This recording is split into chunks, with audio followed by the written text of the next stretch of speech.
खूब शीघ्र खोल हरमुज न्यूज कट परवर्त प्रसंग अमेरिका ईरान मध्य ऐतिहासिक बुझामणा हेब हरमुज प्रणाली खोल अमेरिका ईरान भितर युद्ध विरति चुक्ति हेब गत किछि मास धरी जो तिक्तता जारी रही तापरे शेष में अमेरिका और ईरान मध्य गोटे गुरुत्वपूर्ण सामरिक बुझामणा स्वाक्षरित होगाकू जाउछि। गत फेब्रुआरी शेष में अमेरिका इज्राएल मिलित आक्रमण परठू दुई देश मध्य संघर्ष चरम सीमार पहुंचीला। यह नूतन चुक्ति कौन स्थायी शांति चुक्ति नुहे बर तुरंत युद्ध बंद करने और आगामी 60 दिन मध्य परमाणु कार्यक्रम सह जड़ित अन्यान्य बड़ विवादर समाधान पर प्राथमिक प्रस्तुति बोली कहुच्छी। समस्त सामरिक अभियान को तुरंत और स्थायी भाव बंद करा जिवो। नियम लेबानन समेत समस्त सम्मुखें अमेरिका ईरान और सेमानकर सहयोगी संगठन गुड़िक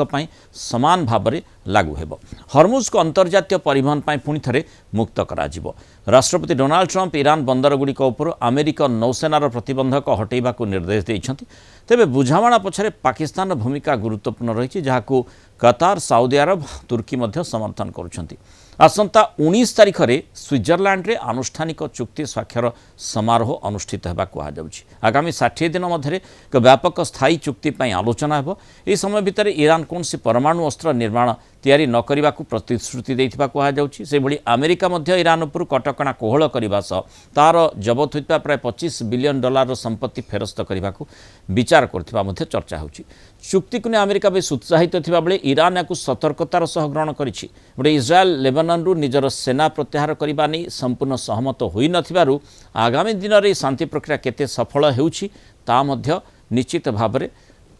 नजर रे रहिछि। आम आलोचना करने संपर्क में आम सहित प्रतिरक्षा विशेषज्ञ ग्रुप कैप्टेन संजीव महापात्र जोड़ी होती। ग्रुप कैप्टेन महापात्र स्वागत करने आलोचना को जो प्रसंग आम पूर्वर भी चर्चा करुले विशेषकर माने घटनाक्रम जदि देखा लाग लाग ए संपर्क में शांति बाबद आलोचना नहीं चर्चा होती किंतु से भली गोटे अग्रगति हेउ नथिला किंतु जहाँ आपण भी पूर्वर चर्चा करुले जे आवश्यकता उभय पक्षर निश्चित भाव में रही बेसी आवश्यकता ईरान रही जदियो ए पर्यंत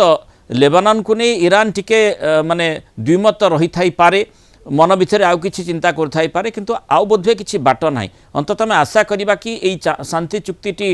एभली निरवच्छिन्न भाव में चलिबो एवं तापरे हरमुज भी खोलिबो। देखंतु रज शुभेच्छा जनाऊँगी सब दर्शक मानक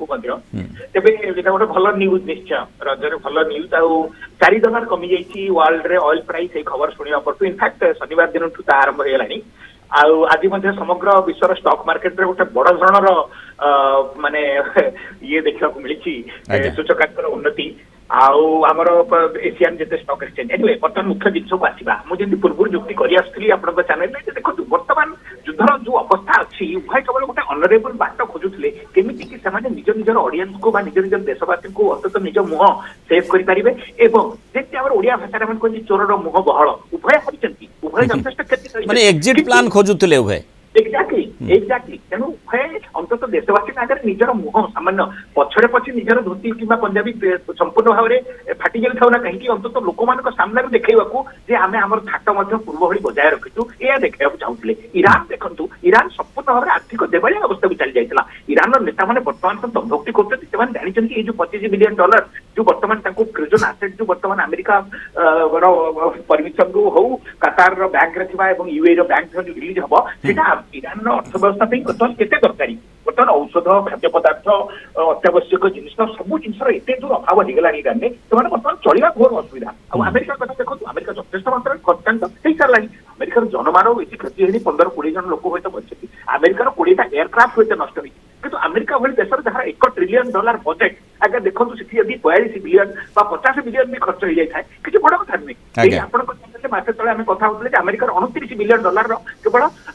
युद्ध माने एरोप्लेन नष्ट हुई आउ बाकी प्रतिदिन जब $1 बिलियन 50 दिन युद्ध हूँ तो $40 बिलियन खर्च हो किंतु 60-70 बिलियन जो देशर $1 ट्रिलियन डिफेंस एक्सपेंडिचर माने किंतु ए जो कथा समस्त नजर रही हरमुज में विशेषकर एशिया राष्ट्रगुड़िक नजर रखिंट भारत नजर रखी जे हरमुज स्वाभाविक काम केमती करिवो एवं से भितर गुरुत्वपूर्ण कथा जे प्रकृत में युद्ध कहीं आरंभ होता एवं जो शांति चुक्ति कथा कहुच्छी जदि टिके माने युद्ध बंद भी रोचे ताहले कहीं बंद हो प्रकृत में कहार किसी फायदा होती कि माने तीन पक्ष जदि देखा अमेरिका हो ईरान हो इज्राएल हो आज्ञा देखु इतिहास आपन जो कपबोर्ड करछन्ती आपन जदि इतिहास रे आलमीरा खोलिबे ताले भली अनेक कंकाल बाहरिबो जोटी कि देशर जने राष्ट्र मुख्यंकर इगो बा निजर अहं भाव जोगु से देश एवं समग्र विश्व पे से माने केडे बड़ अशांतिर कारण होइछन्ती एवं एई डोनाल्ड ट्रम्प होंतु एई खामेनेई होंतु एई पर्याय भुक्त एई भली हिटलर एमानकर निजर व्यक्तिगत अहं एवं व्यक्तिगत माने जहा भाबुचन्ती निजको कंट्रोल करिवार अन्य को कंट्रोल करिवार जो दुर्बार आकर्षण रहिछि सेटा समग्र विश्व पे खराब जिंस रहिछि एवं एटा ईरान पे जेतिकी मात्रा दायी अमेरिकार ट्रम्प पे मते सेतिकी मात्रा दायी ताको भलिया जने एभली अहं भाव संपन्न एवं संपूर्ण इनवर्ड बा नार्सिसिस्टिक लोक गोटे एडे बड़ देशर नेता हवा समग्र विश्ववासी को पे मते गोटा मंगल এবং তা ফলে এই যে যুদ্ধজনিত যেতে অসুবিধা সমস্যা ভোগ করিয়া পড়ু ইরানর জনসাধারণ দেখন্তু যে অসুবিধা ভোগ করছেন এইপাই কারণ খামেনেইଙ୍କ ভଳି জনে ধর্মান্ধ নেতা সেমিতি আমেরিকা ମଧ୍ୟ এভଳି দুর্ভাগ্যর বশ হইতিবা ଆମେ মানে ইয়ার অসুবিধা ভোগ করছু বিকজ আমেরিকার নেতা এভଳି জনে আড়বাইয়া এবং অদ্ভুত মানসিকতা সম্পন্ন ব্যক্তি হচ্ছেন আমেরিকার ইতিহাসରେ অনেক লোক ଥିଲେ এভଳି অনেক লোক আসিবে ମଧ୍ୟ কিন্তু বর্তমান অবস্থায় আমি যদি দেখিবা ତେବେ ଅନ୍ତତଃ ଜଣାପଡୁଛି ଯେ ଉଭୟଙ୍କର ଯେହେତୁ ଆବଶ୍ୟକତା ଯଥେଷ୍ଟ ଅଧିକାର ରହିଛି ଯେ ଯୁଦ୍ଧ ବନ୍ଦ ହଉ ତେଣୁ ଏଇଟା ଟିକେ ଆଗକୁ ଯିବ ମାନେ ଏଇଥିପାଇଁ ଲୋକଙ୍କର ମାନେ ବିଶେଷ କରି ବିଶ୍ୱବାସୀଙ୍କର ଆବେଗର ଏହା ସହିତ ଯୋଡ଼ି ରହିଛି ବିଶ୍ୱବାସୀ ହଇରାଣ ହୋଇଛନ୍ତି ଏସୀୟ ରାଷ୍ଟ୍ରଗୁଡ଼ିକ ବ୍ୟାପକ ମାତ୍ରାରେ ପ୍ରଭାବିତ ହୋଇଛନ୍ତି ପ୍ରତ୍ୟକ୍ଷ ଯୁଦ୍ଧରେ ଭୂମିକା ସେମାନଙ୍କର ନଥିଲେ ମଧ୍ୟ ପରୋକ୍ଷ ଭାବରେ ସେମାନେ ପ୍ରଭାବିତ ହୋଇଛନ୍ତି ସେମାନଙ୍କର ଅର୍ଥନୀତି ଯଥେଷ୍ଟ ପ୍ରଭାବିତ ହୋଇଛି ତେଣୁ ଅନ୍ତତଃ ସେମାନେ ବି ଆଶା କରୁଛନ୍ତି ଯେ ଯାହା ବି ହେଉନା କାହିଁକି ବର୍ତ୍ତମାନ ସବୁ ପକ୍ଷ ଏକାଠି ବସନ୍ତୁ ଏବଂ ଗୋଟେ ଶାନ୍ତି ଆଲୋଚନା ଯାହା ବର୍ତ୍ତମାନ ପର୍ଯ୍ୟନ୍ତ ଦେଖାଯାଉଛି ଯେ ଯେତିକି ଅଗ୍ରଗତି ହେଇଛି ସେଥିରେ ସ୍ଥାୟିତ୍ୱ ଆସୁ ଏବଂ ହରମୁଜ ପ୍ରଣାଳୀଟି ଖୋଲୁ ଯେଉଁଭଳି ସ୍ୱାଭାବିକ ଢଙ୍ଗରେ ତେଲ କାରବାର ହେଉଥିଲା ତାହା ହେଉ এই আশাটি সমস্ত রয়েছে। বহুত বহুত ধন্যবাদ গ্রুপ ক্যাপ্টেন সঞ্জীব মহাপাত্র আলোচনা রহিত মতামত রক্ষিবার।